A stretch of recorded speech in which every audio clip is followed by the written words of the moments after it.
Welcome to Buy, Hold, Sell, brought to you by Livewire Markets. I'm Matthew Kidman, and today I'm joined by Nick Griffin from Munro Partners and Charlie Aiken from Aiken Investment Management, and it's the coronavirus economy. Who would have known in 1982 when Fat Larry sang Zoom that he have a $57 million company on his hands? Zoom video communications. We're all using it. Nick, buy, hold or sell?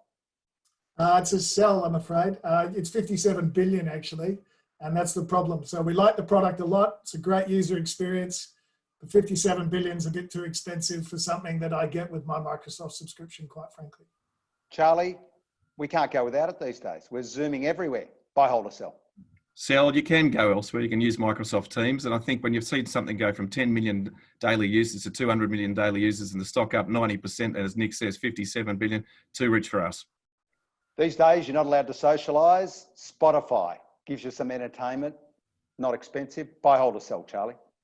We've got to sell on Spotify. We don't like the music streaming business. We think that the music labels really control the industry. We think it's just a distribution business. And we think that some of the podcast demand will actually be going down in the current environment because people aren't commuting to work. Nick, I see you as a bit of a muser. You love your music. Spotify, buy, hold or sell? Yeah, look, we've got it as a buy, I'm afraid. It's $20 billion. It's one of the few players in the music streaming industry. The whole world will go to music streaming. You'll have to wait a long time, but it should work in the long run. Now, one of your favourites, logistics, internet services, bigger than the river itself. Amazon, buy, hold or sell, Nick?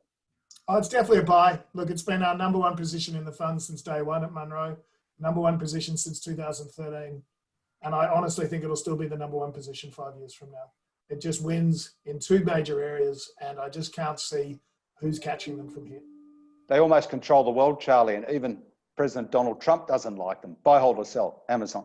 Buy in our top three. Agree with Nick on all those comments, but also there's many people who've used Amazon for the first time in the last 3 weeks, and e-commerce is about getting new adapters and new people and new customers. And I think that's been a big moment for Amazon. I think the stock's cheap. I think it's a strong buy.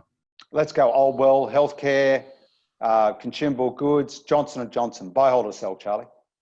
Hold, I'd put on J&J, and 50% of its revenue from pharmaceuticals, 30% from medical devices. That's obviously getting benefit at the moment, but also the overhang of many litigation problems as well. So just a hold for us.